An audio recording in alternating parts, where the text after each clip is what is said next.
એક પિક્ચરને પ્રેમ મળ્યો 52 કરોડ સુધીનો.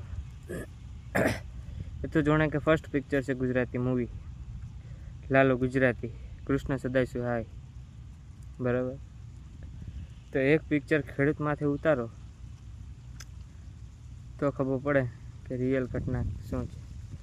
ખેડૂતની મહેનત, ખેડૂતનો પાક ને ખેડૂતની લાગણી જે એના મોલ પ્રતિ હોય ને, એવી કોઈને ના હોય. આપણે કોઈનો વિરોધ નથી કરતા, પણ એક પિક્ચર પ્લીઝ મારી રિક્વેસ્ટ છે બધીને કે એક પિક્ચર તમે ખેડૂત માટે પણ ઉતારો તો ખેડૂતની મહેનત જોવા મળશે, ખેડૂત કઈ રીતના પાક કરે એ જોવા મળશે, ને ખેડૂત કઈ રીતના એના મોલને સાચવે એ ખબર પડે.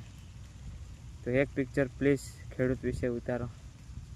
આપણે એક જોઈએ કે ખેડૂત એનો પાક મોટો કરે, 3 થી 4 મહિના જાગે, 3 થી 4 મહિના ફૂલ રખવાલી કરે, બધી વસ્તુ કરે, પણ આખરમાં શું થાય, ખેડૂતને ટાણે એના જ મોલનો એને જ ભાવ ના મળે. એ તો બધીએ જોયું હોય છે ને.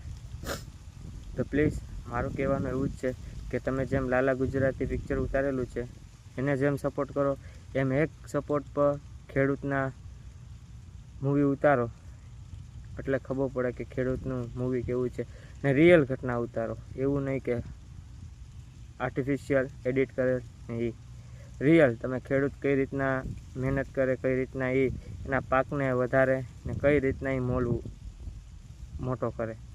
તો પ્લીઝ મારી રિક્વેસ્ટ એટલી જ છે, જેમ લાલા ગુજરાતીને સપોર્ટ કરો એ રીતના જ હું નથી કહેતો કે નવો સપોર્ટ કરો, લાલા ગુજરાતી મૂવીને સપોર્ટ જ કરો.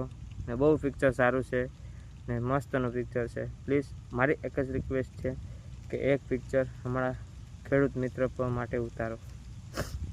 તમે જોવ કે દિને રાત હવે મજૂરી, ખેતર, રાતના કોઈ જોખમ, બધી વસ્તુ, દીપડા હોય, હાવજ હોય, હરફ હોય, બધી વસ્તુથી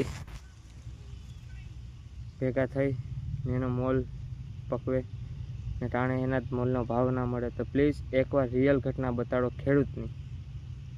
મારું એટલું જ કહેવાનું છે. જય હિન્દ, જય ભારત.